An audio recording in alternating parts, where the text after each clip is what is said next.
ఇక ఆఫ్ఘనిస్తాన్ పాకిస్తాన్ల మధ్య యుద్ధ వాతావరణం నేపథ్యంలో పాకిస్తాన్ ఆఫ్ఘనిస్తాన్ పై విరుచుకుపడుతోన్న సమయంలో పెద్ద ఎత్తున చర్చ జరుగుతోంది. పాకిస్తాన్ బలమైందా లేకపోతే ఆఫ్ఘనిస్తాన్ బలమైందా, ఏ దేశ బలం ఎంత అని చెప్పేసి.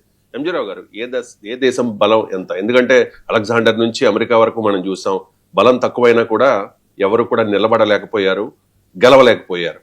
సో ఇప్పుడు ఏం జరిగే అవకాశం ఉంది? పాకిస్తాన్ కి పరాభవం తప్పదా? తాలిబాన్లదే విజయమా? అంటే ఏం చెప్తారు? ఎస్ అండి, ఇప్పుడు ఆఫ్ఘనిస్తాన్ పాకిస్తాన్ యుద్ధం, ఈ ఆఫ్ఘనిస్తాన్ పాకిస్తాన్ యుద్ధం అనేది భారతదేశం చాలా ఆసక్తిగా గమనిస్తుంది. అందరూ అనుకుంటారు Pakistan global fire power index లో 14వ స్థానంలో ఉంది.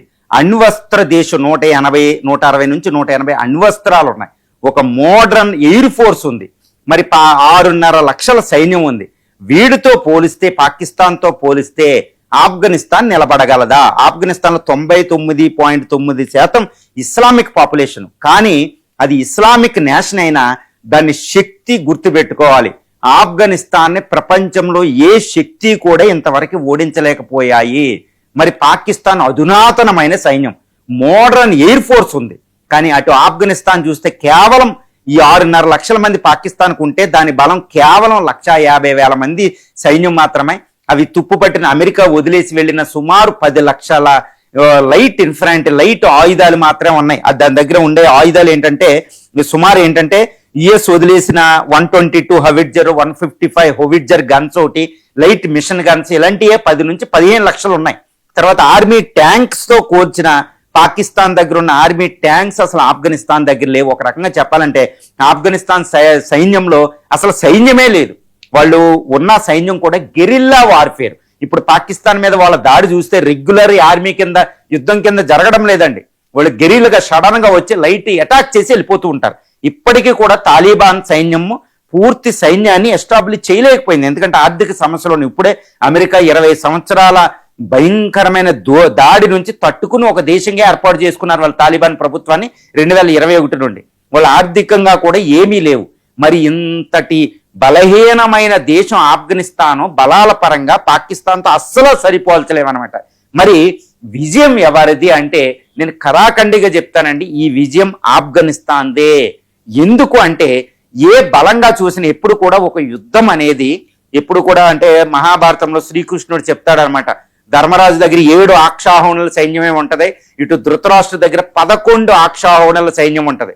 మరి ఎలా గెలవగలుగుతారు పాండవులని ఒక వేదంతో ఉన్నప్పుడు శ్రీకృష్ణుడు ఒక మాట చెప్తాడనమాట, గెలిచేది ఎప్పుడూ కూడా బలం కాదు, స్పిరిట్, వ్యూహం అనేది చెప్తాడనమాట. ఆ వ్యూహాన్ని రచించుకుంటారు. ఈవెన్ అలెగ్జాండర్ కూడా పర్షియన్ ఎంపైర్ ఓడించింది తక్కువ సైన్యంతో, వ్యూహంతో ముఖ్యం. ఆ యుద్ధ వీరులతో నైపుణ్యం ఇంపార్టెంట్. ఇప్పుడు ఆఫ్ఘనిస్తాన్ యుద్ధ వీరులతో పోలిస్తే పాకిస్తాన్ ఎట్టి పరిస్థితుల్లో పనిచేయదండి. ఎందుకంటే గుర్తుపెట్టుకోవాలి, 1979 నుంచి 89 వరకు ద గ్రేట్ రష్యా యుఎస్ఎస్ఆర్ని వాళ్ళు ఓడించారు. 10 సంవత్సరాల అనుభవం ఉంది వాళ్ళ దగ్గర. తర్వాత 2001 నుండి 2021 వరకు 20 సంవత్సరాల పాటు America marines, American great supreme military పవర్ని ముప్పు తిప్పల పెట్టారు వాళ్ళు. 20 సంవత్సరాల అనుభవం ఉంది. మరి పాకిస్తాన్ సైనికు దగ్గర అనుభవం ఏది? గుర్తుపెట్టుకోవాలి. అది that is the power of the Afghan Pashtun సైన్యం అండి.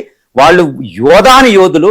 అక్కడ హిందూ కుష్ వాళ్ళ యొక్క జోగ్రఫీ చూస్తే మనం ఆఫ్ఘనిస్తాన్ యొక్క శక్తి, ఈ పాకిస్తాన్ దగ్గర ఉన్న ఆర్మీ పరంగా 6 లక్షల సైన్యం, 6.5 లక్షల సైన్యం, ఒక 1400 air force, modern air force ఉన్నప్పటికీ ఆఫ్ఘనిస్తాన్ దగ్గర ఉన్న శక్తి వాళ్ళ సైన్యం కాదు, వాళ్ళ జోగ్రఫీ, వాళ్ళ భౌగోళిక శాస్త్రం. అందుకని గ్రేవ్ యార్డ్ ఆఫ్ ఎంపైర్స్ అని పిలుస్తాం అనమాట. చూడండి, ఆ జోరాన్ లైన్ ఉంటది. పాకిస్తాన్ ఆఫ్ఘనిస్తాన్ ఈ రోజు యుద్ధం జరిగే లైన్ ఏంటంటే జోరాన్ లైన్ అంటాం. ఇది హిందూ కుష్ మౌంటైన్స్, కిర్దారు, చాగై, సులేమాన్ ఈ మౌంటైన్ రేంజ్ లో ఉంటదండి. ప్రపంచంలో అతి భయంకరమైన మౌంటైన్ సిస్టమ్ అనమాట. ఈ మౌంటైన్ సిస్టమ్ రివర్స్ పారుతూ ఉంటాయి. ఇక్కడ వాళ్ళ బౌండరీ ఉంటది. ఈ బౌండరీలో ఆఫ్ఘాన్ కి మించిన వాళ్ళు లేరు.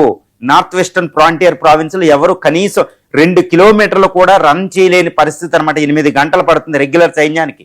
కానీ ఆఫ్ఘాన్ యోధులకి గంటల్లో ఎక్కుతారు వాళ్ళు. వాళ్ళతో పోటీ పడలేరు. ఇప్పుడు వాళ్ళది హిందూ కుష్, సులేమాని ఈ యొక్క మౌంటైన్ జోరాన్ లైన్ వెంబడి పాకిస్తాన్ సైన్యం ఆఫ్ఘాన్ సైన్యంతో పోరాడలేకపోతుంది. కేవలం ఎయిర్ ఫోర్స్ తో అటాకే చెప్తుంది. రీసెంట్ గా ఫిబ్రవరి 22 వైమానిక దాడి తర్వాత ఆఫ్ఘాన్ సైన్యం తాలిబాన్ సైన్యం పాకిస్తాన్ మీద అటాక్ చేస్తే పాకిస్తాన్ రక్తం ఏరులై పారుతుందని తెలుస్తుంది.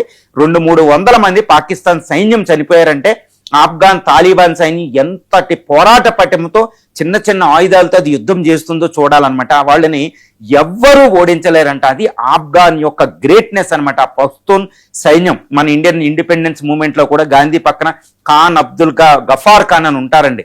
7 అడుగులు ఎత్తు యోధులు అనమాట. వాళ్ళకి ఫుడ్ తక్కువే, కానీ వాళ్ళు జాగ్రఫీలో వాళ్ళ యొక్క న్యాచురల్ బాడీస్ ఉంటాయి అనమాట. వాళ్ళతో పోరాటం అనేది అస్సాం ఆ మౌంటైనియస్ టెరిటరీలో అది ఈ రోజు బలం. అందుకనే మోడీ దోవల్ భారతదేశం ఏది ఏప్రిల్ 22 పహల్గాం దాడి తర్వాత మే 7 నుంచి 10 వరకే జరిగిన ఆపరేషన్ సింధూర్ తర్వాత భారతదేశం ఫస్ట్ టైం తన ఇండిపెండెన్స్ హిస్టరీలో రియలైజ్ అయింది. అదేంటంటే పాకిస్తాన్కి శత్రువులు ఎవరు ఉండాలంటే అసలు ఓడింప శక్యం కానీ పస్తూన్ సైన్యం ఉండాలి. నువ్వు ఎప్పుడు ఆఫ్ఘాన్ తాలిబాన్ అనకూడదండి, పస్తూన్ సైన్యం అని పిలవాలి చారిత్రకంగా.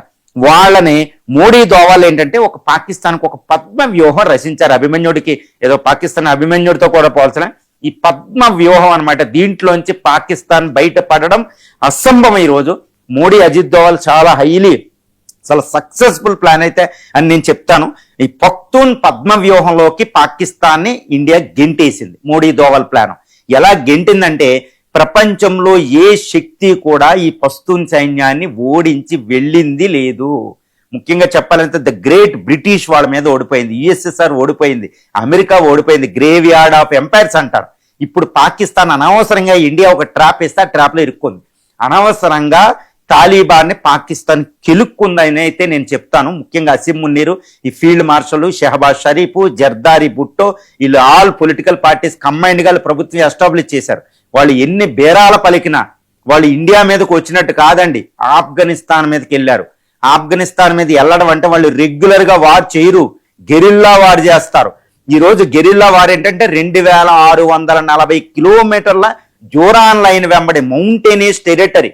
ఇక్కడ ఏంటంటే పాకిస్తాన్ వీక్నెస్ ఉంది. ఎందుకంటే ఈ బౌండరీ వెంబడి నార్త్ వెస్టర్న్ ఫ్రాంటియర్ ప్రావిన్స్ చూడండి. మోడీ దోవాల్లో వాళ్ళకి పద్మ వ్యూహాన్ని నేను ఎందుకు అంటున్నానంటే కేవలం బౌండరీ దగ్గరికి వెళ్ళి పోరాడడం కాదండి, వాళ్ళు బౌండరీ దాటి ఆల్రెడీ వచ్చేసారు ఇక్కడ. ఎందుకంటే ఆఫ్ఘాన్ తాలిబాన్ ఏది 150,000 మంది సైన్యం, గెరిల్లా వార్ఫేర్, అమెరికానే తరిమి కొట్టిన సైన్యం, సుశిక్షితులైన యోధులు, ఆఫ్ఘాన్ యోధులు, పస్తూన్ యోధులు.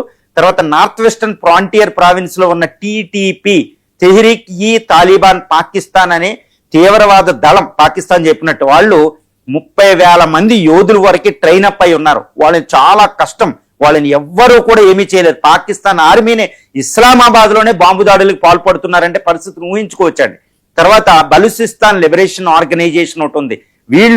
వీళ్ళు అంటే టీటీపీ, బలూచిస్తాన్ లిబరేషన్ ఆర్గనైజేషన్, ఈరోజు తాలిబాన్, ఈ ముగ్గురు ఒక త్రిముఖ వ్యూహంతో పాకిస్తాన్ ఆర్మీ మీద పోరాడుతున్నారు.